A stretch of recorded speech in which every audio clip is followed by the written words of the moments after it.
మరియు మోటారు రంగ కార్మికులకు సంక్షేమ బోర్డు ఏర్పాటు చేయాలని డిమాండ్ చేసింది తెలంగాణ ప్రగతిశీల auto and motor workers union. Hyderabad, Rangareddy, Medchal జిల్లాల 8వ మహాసభ సందర్భంగా ఈ మేరకు ఏకగ్రీవ తీర్మానాన్ని ఆమోదించారు.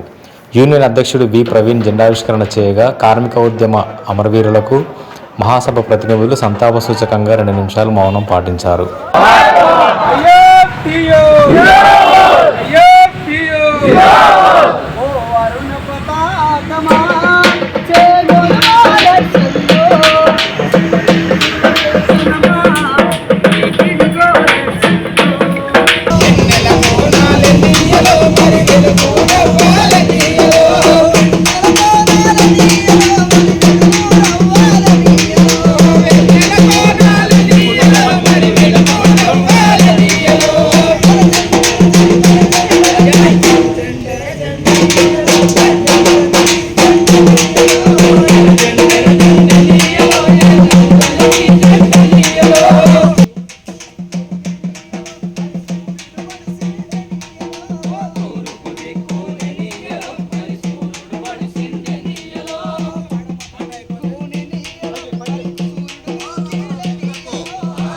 సాధిస్తాం అమరవీరుల ఆశయాలను.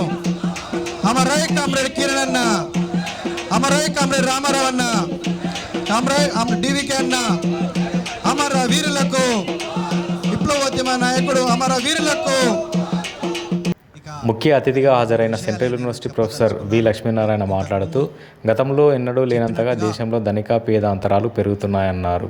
ఈ దేశంలో అసమానతలు ఎంత పెరిగినాయంటే ఊహించలేని అసమానతలు. గత 100 సంవత్సరాలలో ఏనాడు లేని విధంగా అసమానతలు ఇవాళ పెరిగినాయి. అంటే మనలను పాలించిన బ్రిటిష్ సామ్రాజ్యవాదుల కాలంలో కూడా ఇంత అసమానతలు లేవు.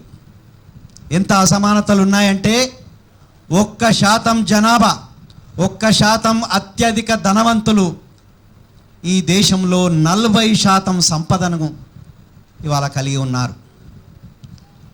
మోడీ కాలంలో 2014 నుంచి ఇప్పటికి తీసుకుంటే 10% మంది, ఆక్స్ఫామ్ రిపోర్ట్ ప్రకారం 10% మంది చేతుల్లో 77% ఇవాళ మొత్తం దేశ సంపదను కైవసం చేసుకున్నారు. ఎట్లా కైవసం చేసుకుంటారు? ఎవరి ప్రోత్సాహంతో కైవసం చేసుకుంటారు? ఆదాని అనేవాడు 2014లో వానికున్న ఆస్తి విలువ 6,600 కోట్లు. కానీ 2023లో 23 లక్షల కోట్లు సంపాదించాడు. ఎట్లా సంపాదిస్తాడు? మనం రోజు ఎంత కష్టపడ్డా కూడా 1000 రూపాయలు సంపాదించలేకపోతున్నాం. కానీ ఒక లెక్క ప్రకారం మోడీ కాలంలో ఆదాని ఒక రోజుకు 1000 కోట్లు సంపాదించాడు. సంపాదించడం అంటే సంపాదించి కాదు, దోసుక తినడమే. దేశ సంపదను ఇవాళ దోసుక తిని అదే ఆక్స్ఫామ్ రిపోర్ట్లో ఏం చెప్పారంటే, ఈ ఆదాయానికి పెరిగిన ఆదాయం, మొత్తం ఆదాయం కూడా కాదు, పెరిగిన ఆదాయం మీద కనుక 5% పన్నులేస్తే 50,000 టీచర్లకు జీతాలు ఇవ్వచ్చు అని వాళ్ళు చెప్పారు. అంటే పన్నులు కూడా వేయట్లేదు వాళ్ళ మీద. అంటే ఒకవైపేమో ఆస్తులు, ఆదాయాలు అంత పెద్ద ఎత్తున పెరుగుతుంటే, ఇక మిగతా జనంకి, మనలాంటి వాళ్లకు రెక్కలు తప్ప ఆస్తులు లేవు. ఐఎఫ్టియు రాష్ట్ర ప్రధాన కార్యదర్శి కె. సూర్యం ప్రధాన సందేశం ఇస్తూ ఆటో మోటార్ రంగంలో 100 కోట్ల సెస్సు వసూలు చేస్తున్న ప్రభుత్వాలు వారికి సంక్షేమ బోర్డు ఎందుకు ఏర్పాటు చేయడం లేదని ప్రశ్నించారు. ఇంకా 2-3 గంటలు ఎక్కువ కష్టపడితే నీ 1000 సంపాదించగలం మనం. రోజు 1 గంట కష్టం చేస్తే నీ 1000 రూపాయలు ఇచ్చి సంక్షేమ ఇదొక సంక్షేమమేనా? ఇదొక సంక్షేమ ప్రభుత్వమేనా? పోనీ అదన్నా ఏడుపు ఉంది అంటే ఆ ఏడుపు కూడా లేదు. నువ్వు 12,000 కాదు ఇవ్వాల్సింది, ఒక 5,000 ఇచ్చినా తక్కువ కాదు. ఇప్పుడు ఉచిత పద్ధతి పెట్టి చాలా డబ్బులు ఖర్చు పెడుతున్నారు కదా. ఎన్ని సంక్షేమాలకు ఎన్ని డబ్బులు ఖర్చు పెడుతున్నారు? గత కేసీఆర్ గవర్నమెంట్లో కూడా ఎంతో డబ్బులు ఖర్చు పెట్టినారు కదా. బతుకమ్మ చీరల కొరకు కోట్లు ఖర్చు పెట్టినరు. ఎవరు కట్టినరు బతుకమ్మ చీరలు? 1,00,000 రూపాయల జీతం వచ్చే ఒక టీచర్, 1,00,000 రూపాయలు, 1,50,000 రూపాయలు జీతం వచ్చే ఒక ఎలక్ట్రికల్ వర్కర్ కుటుంబం ఆ బతుకమ్మ బతుకమ్మ చీరలు కడుతుందిరా? ఆ బతుకమ్మ చీరలంతా పందులు రాకుండా ఊర్లో వ్యవసాయ పొలాలకు చుట్టుముట్టు కంచెలేసిండ్రు. మీరు ఎడన చూడండి. అన్ని కోట్లు ఖర్చు పెట్టగలుగుతున్నాయి ఈ రాష్ట్ర ప్రభుత్వాలు. మా సంక్షేమం ఎందుకు విస్మరించిండ్రు? విస్మరించి ఇంకా డబ్బు లేకనా అంటే మన డబ్బు కొల్లగొడుతున్నారు రోజు. మీరు ట్యాక్సెస్ చెక్ చేయండి, గూగుల్ తల్లిలో ఫోన్లో చెక్ చేస్తే మనకి అన్ని వెళ్తాయి. మనం ఫోన్లో కొట్టుకుంటే ఎంత ట్యాక్స్, బిజిల్ మీద ట్యాక్స్ ఎంత, పెట్రోల్ మీద ట్యాక్స్ ఎంత, సిఎన్జి మీద ట్యాక్స్ ఎంత అంటే కోసం ఆ ట్యాక్సీలంతా మన సంక్షేమం. అరే పెట్రోల్ బంకుల కాడిపోతే నీళ్లు ఉచితం, పెట్రోల్ బంకుల కాడిపోతే టైలెట్స్ వాడుకోవచ్చు, ఎన్నెన్నో రాసిండ్రు కదా. మనం మేము పోసుకునే పెట్రోల్, మేము పోసుకునే గ్యాస్ మీద మేము పన్ను కడుతుంటే మా సంక్షేమానికి ఎందుకు ఖర్చు పెట్టాలి?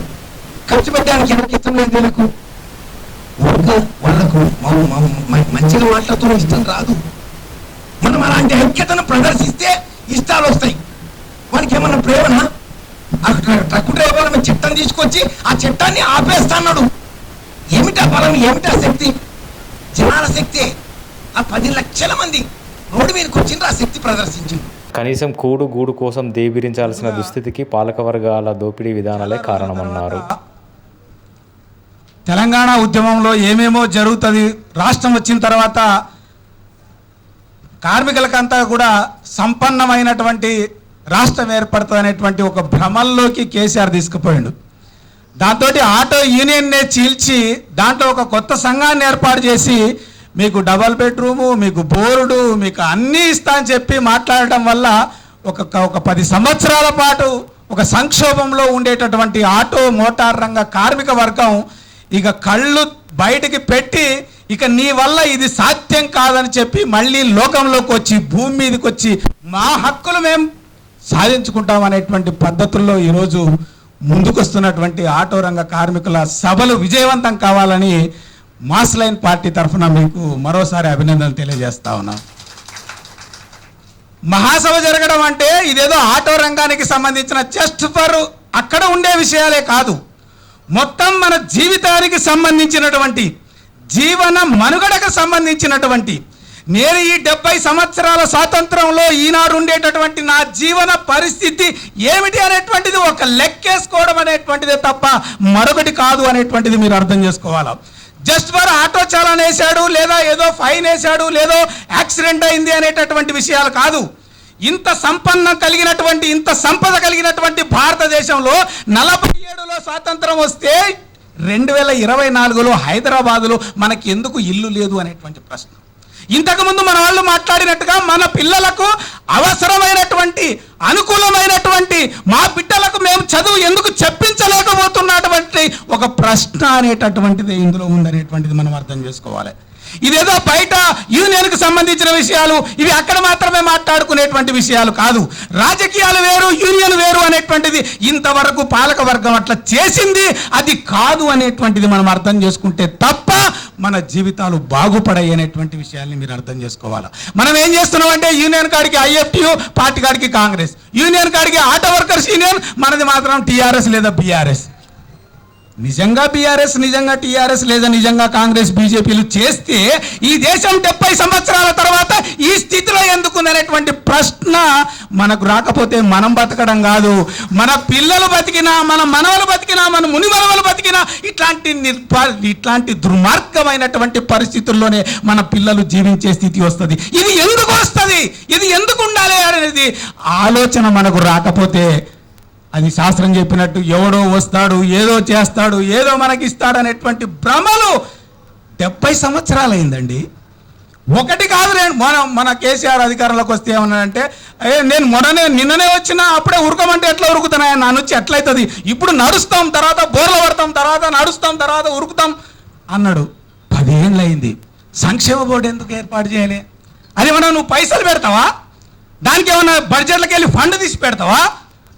ఆటో రంగం కార్మికులు పనిచేస్తున్న సందర్భంలో అక్కడ వాళ్ళు కొనుగోలు చేసేటటువంటి సందర్భంలో వచ్చే ఒక సెస్ ఆటో కార్మికులకు ఒక సంక్షేమ బోర్డు అవుతుంది.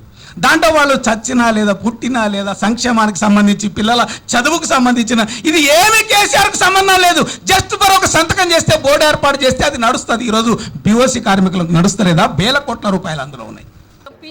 ఐఎఫ్టియు రాష్ట్ర ఉపాధ్యక్షురాలు ఎస్ఎల్ పద్మ మాట్లాడుతూ విభజన రాజకీయాలను ఒక విధానంగా ముందుకు తెస్తూ ప్రజలపై మరింత దోపిడీకి పాలకులు తెగబడుతున్నారన్నారు.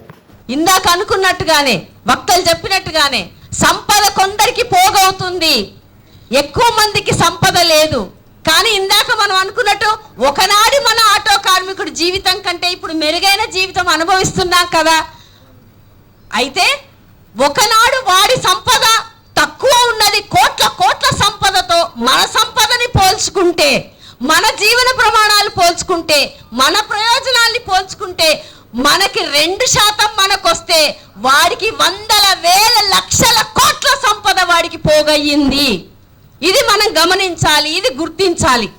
అట్లా సంపద పోగైనటువంటి దశలో రాజ్యాన్ని, అధికారాన్ని, పార్టీలని తమ గుప్పిట్లో పెట్టుకొని మన మీద మళ్ళీ స్వారీ చేసి మళ్ళీ సంపద పోగు చేసుకోవడానికి వాళ్ళు కుట్ర పన్నుతున్నారు. ఆ కుట్ర ఏ రకంగా పన్నుతున్నారు? సంపద పోగు చేసుకొని నేను 10 కార్లు పెట్టుకొని, నా కుక్కలకు ఒక 100 కార్లు పెట్టుకొని, నా కుక్కలకు నా సెక్యూరిటీకి ఇంకొక 5 ఫ్లోర్ల బిల్డింగులు పెట్టుకొని ఉంటే సరిపోతుందని ఆలోచించట్లా. రాజకీయ వ్యవస్థలో మనుషులందరినీ శాసించాలనుకుంటున్నాడు, పేద వర్గానంతా శాసించాలనుకుంటున్నాడు. శాసించడం కులంతో, మతంతో మనల్ని చిచ్చుబెట్టి విభజించి పాలించి శాసించాలనుకుంటున్నాడు. అట్లా సంపదని ఇంకా పెంచుకోవాలనుకుంటున్నాడు. గత కార్యక్రమాల సమీక్ష అనంతరం నూతన కార్యవర్గాన్ని ఎన్నుకున్నారు. లింగంగౌడ్, వి ప్రవీణ్లు అధ్యక్ష కార్యదర్శులుగా, ఎండి అఫ్జల్ వర్కింగ్ ప్రెసిడెంట్గా, ఉపాధ్యక్షులుగా ఎస్ రవీందర్, సి కృష్ణ, సహాయ కార్యదర్శులుగా బి ప్రభాకర్, నిస్సార్, ఆర్గనైజింగ్ కార్యదర్శిగా బి వెంకటేష్, కాజమియా, జె వెంకటేష్, శ్రీను, కోశాధికారిగా టి నారాయణలతో పాటు 13 మందిని కమిటీ సభ్యులుగా, 4 కోఆప్షన్లుగా ఆమోదించారు. సంస్థ నాయకులుగా ఎన్నుకున్న మీ అందరికీ ప్రతిజ్ఞ చేస్తున్నాం.